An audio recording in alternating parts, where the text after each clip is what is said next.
សួស្តីអ្នកស្ដាប់ជាទីស្រឡាញ់ទាំងអស់គ្នាសូមស្វាគមន៍មកកាន់នីតិ podcast សម្រាប់ផ្លូវចិត្តក្នុងថ្ងៃនេះតើអ្នកសុខសប្បាយទេ សំណួរនេះមើលទៅហាក់ដូចជាសាមញ្ញតែពេលខ្លះវាពិតជាពិបាកនឹងឆ្លើយចិត្តមកណាស់មែនទេថ្ងៃនេះខ្ញុំចង់លើកយកប្រធានបទមួយដែលយើងគ្រប់គ្នាជួបប្រទះរាល់ថ្ងៃប៉ុន្តែជួនកាលយើងបែរជាព្យាយាមរត់គេចពីវានោះគឺការរៀនរស់នៅជាមួយអារម្មណ៍ខ្លួនឯងអ្នកដឹងទេក្នុងនាមជាមនុស្សយើងត្រូវបានបង្កើតមកជាមួយអារម្មណ៍ចម្រុះពណ៌មានទាំងក្តីសុខក្តីសង្ឃឹមការភ័យខ្លាចការខឹងសម្បារនិងភាពសោកសៅប៉ុន្តែនៅក្នុងសង្គមបច្ចុប្បន្នយើងតែងតែត្រូវបានបង្រៀនឲ្យបង្ហាញតែភាពរឹងមាំនិងស្នាមញញឹម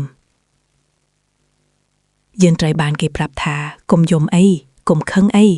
ឬត្រូវតែរឹងមាំឡើងការធ្វើបែបនេះយូរទៅធ្វើឲ្យយើងភ្លេចពីរបៀបស្ដាប់សម្លេងបេះដូងខ្លួនឯងហើយចាប់ផ្ដើមមានអារម្មណ៍ថាអារម្មណ៍មិនល្អគឺជាសត្រូវដែលត្រូវកម្ចាត់ចោល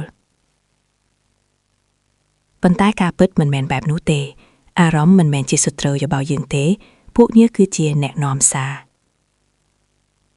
នៅពេលអ្នកមានអារម្មណ៍ឈឺចាប់វាកំពុងប្រាប់អ្នកថាមានអ្វីមួយដែលអ្នកត្រូវយកចិត្តទុកដាក់នៅពេលអ្នកមានអារម្មណ៍ខឹងវាកំពុងប្រាប់អ្នកថាព្រំដែនរបស់អ្នកត្រូវបានគេរំលោភបំពានបើអ្នកព្យាយាមរុញវាចេញឬបិទបាំងវាមិនបាត់ទៅណាឡើយ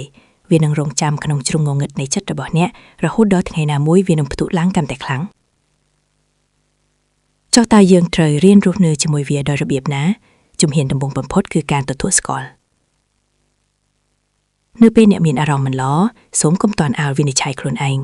សាកល្បងអង្គុយចុះដកដង្ហើមឲ្យវែងហើយប្រាប់ខ្លួនឯងថាអូឥឡូវនេះខ្ញុំកំពុងមានអារម្មណ៍សោកសៅហើយឬខ្ញុំកំពុងមានអារម្មណ៍តានតឹងការដាក់ឈ្មោះឲ្យអារម្មណ៍នឹងជួយឲ្យអ្នកមានអារម្មណ៍ថាវាគ្រាន់តែជាអ្វីមួយដែលកំពុងកើតឡើងតែវាមិនមែនជាអត្តសញ្ញាណរបស់អ្នកឡើយជំហានបន្ទាប់គឺការអនុញ្ញាតឲ្យអារម្មណ៍នោះនៅជាមួយអ្នកមួយរយៈបើចង់យំសូមយំចុះបើចង់នៅស្ងៀមសូមនៅស្ងៀមចុះ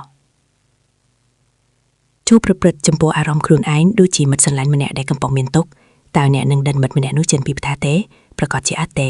អ្នកនឹងឈុំតែមួយកែវអុយគេហើយអង្គុយស្ដាប់គេមែនទេដូចជាអ្នកដែរចូលធ្វើជាមិត្តដ៏ល្អបំផុតសម្រាប់ខ្លួនឯង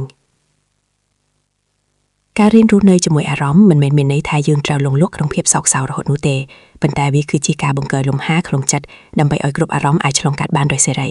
នៅពេលអ្នកលែងភ័យខ្លាចនឹងអារម្មណ៍ខ្លួនឯងអ្នកនឹងរកឃើញនូវសន្តិភាពខាងក្នុងដែលពិតប្រាកដអ្នកនឹងដឹងថាទោះបីជាមានភៀវភ្លៀងក្នុងចិត្តខាងប៉ុណ្ណាក៏ដោយក៏អ្នកនៅតែអាចឈរជើងបានយ៉ាងរឹងមាំព្រោះអ្នកស្គាល់នឹងយល់ពីខ្លួនឯងច្បាស់មុននឹងបញ្ចប់ podcast ថ្ងៃនេះខ្ញុំចង់ផ្ញើសារមួយទៅកាន់អ្នកទាំងអស់គ្នាថាអ្នកមិនចាំបាច់ធ្វើជាមនុស្សល្អបំផុតគ្រប់ពេលនោះទេវាជារឿងធម្មតាទេដែលជួបថ្ងៃដែលមិនល្អសំខាន់បំផុតគឺកុំបោះបង់ខ្លួនឯងចោលសូមអរគុណដែលបានចំណាយពេលដ៏មានតម្លៃស្ដាប់ podcast នេះសូមជូនពរឲ្យអ្នកមានថ្ងៃដ៏ស្រស់បំព្រឹងនិងមានចិត្តដែលទន់ភ្លន់ចំពោះខ្លួនឯងជួបគ្នាពេលក្រោយទៀត